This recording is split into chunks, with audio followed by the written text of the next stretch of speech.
How to recover Clash of Clans account without Supercell ID. In order to recover your Clash of Clans account without Supercell ID can be a little bit tricky, but it is possible. So what we can do is we can basically download and open up the game on our device, and you'll be finding this section.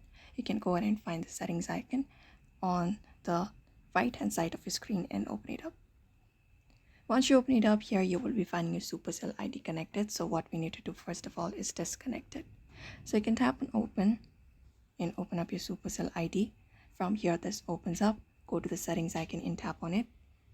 And once you open it up, you may basically scroll and find the option for logout and tap on logout. And then go ahead and tap on logout confirm and log it out.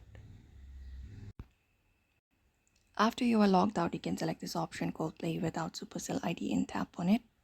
And once you confirm it, you will be opening up the Clash of Clans again on your screen. Now that you're connected from your Supercell ID, what you can do is basically tap on the settings icon once you find it up. And from there, you may select the option for help and support and open it up like this on your screen. And this opens up on your page. And then from here, you may just go over to account option and open it up.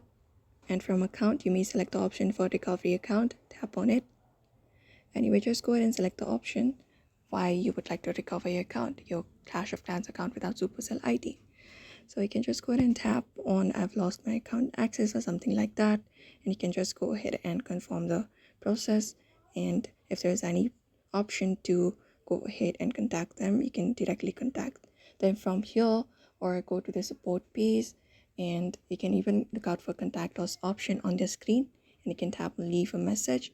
From there, you can just go ahead and explain the situation to your Supercell account. Say you've lost your access to your account or request help recovering your account. And once you confirm it, that will probably help you and do so. So you may try out this method and see if that works for you. So therefore, that's it for today's video. Don't forget to give this video a like and subscribe for more tips and tutorials.